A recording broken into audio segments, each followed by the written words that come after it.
para hadirin hadirat yang dimuliakan oleh Allah Subhanahu wa taala. Alhamdulillah summa alhamdulillah. Segala puji bagi Allah Subhanahu wa taala. Bersyukur kita kepada Allah Subhanahu wa taala, Rabbul Alamin, Zat pencipta alam semesta, langit dan bumi, Zat satu-satunya yang masih memberikan kepada kita begitu banyak kenikmatannya. Nikmat berupa taufik dan hidayah serta inayah, sehingga Allah Subhanahu wa taala masih mengizinkan kepada kita, masih memberikan kepada kita begitu banyak kenikmatannya. Nikmat berupa taufik dan hidayah, sehingga langkah kaki kita untuk menuju masjid Allah Subhanahu wa taala. Dikatakan di dalam hadis baginda Nabi Muhammad sallallahu alaihi wasallam, ahabbul bilad ila Allah masajiduha wa abghadul bilad ila Allah aswaquha. Tempat yang paling dicintai oleh Allah Subhanahu wa taala adalah masjidnya Allah Subhanahu wa taala.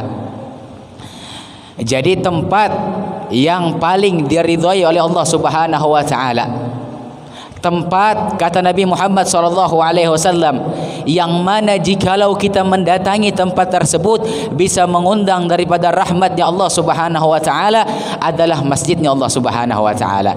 Kemudian bilad ilallahi aswaquha, dan tempat yang paling dibenci oleh Allah Subhanahu wa taala adalah pasar-pasarnya Allah Subhanahu wa taala. Kenapa? Karena di dalam pasar tersebut terdapat maksiat-maksiat yang mana di dalam pasar tersebut bisa mengundang daripada kemurkaan Allah Subhanahu wa taala, bisa mengundang daripada kebencian Allah Subhanahu wa taala. Begitu banyak fadilah yang dijelaskan oleh baginda Nabi Muhammad sallallahu alaihi wasallam di dalam hadis-hadisnya mengenai seseorang yang bisa menghadiri majlis ilmunya Allah Subhanahu wa taala, yang bisa mendatangi rumahnya Allah Subhanahu wa taala. Man shalla subha fi jama'atin fahuwa fi dhimmatillah. Kata baginda Nabi Muhammad sallallahu alaihi wasallam, orang yang menghadiri daripada solat subuh secara berjamaah, maka dia mendapatkan daripada perlindungan Allah Subhanahu wa taala, mendapatkan jaminan dari Allah Subhanahu wa taala. Maka dari sini para hadirin, dahulu ada kisah wali min auliyaillah, salah satu kekasih Allah Subhanahu wa taala yang dekat kepada Allah Subhanahu wa taala. Ada suatu kampung, suatu daerah yang mana salah satu wali min auliyaillahnya Allah Subhanahu wa taala meninggal dunia. Kemudian berkumpullah para wali-wali Allah Subhanahu wa taala untuk bermusyawarah, untuk berbicara, untuk membahas siapa yang layak untuk menggantikan daripada posisi wali tersebut. Karena setiap wali min auliyaillah yang meninggal dunia pasti ada yang menggantikan.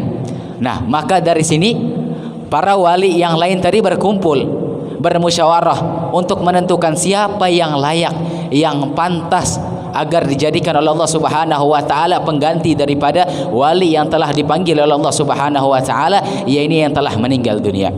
Kemudian ada salah satu wali min auliyaillah berkata, "Hadza fulan bin fulan." Ini ada satu orang, ya, ahlul majlisul ilm, ahlu atau selalu istiqamah di dalam menghadiri majlis ilmunya Allah Subhanahu wa taala, selalu hadir di dalam mengistiqomahkan untuk solat berjamaah kepada Allah Subhanahu wa taala.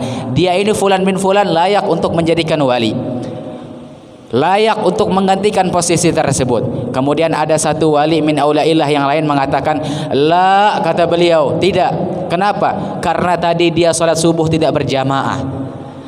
tidak solat subuh berjamaah, para hadirin, sekali saja meninggalkan solat subuh secara berjamaah, gagal menjadi wali min auliyaillah subhanahu wa ta'ala. Walhamdulillah, kita masih diberikan taufik dan hidayah, sehingga Allah subhanahu wa ta'ala masih memberikan kepada kita begitu banyak kenikmatannya, sehingga Allah subhanahu wa ta'ala masih meringankan langkah kaki kita untuk menghadiri daripada majlis ilmunya Allah subhanahu wa ta'ala dan solat subuh secara berjamaah. Alhamdulillah.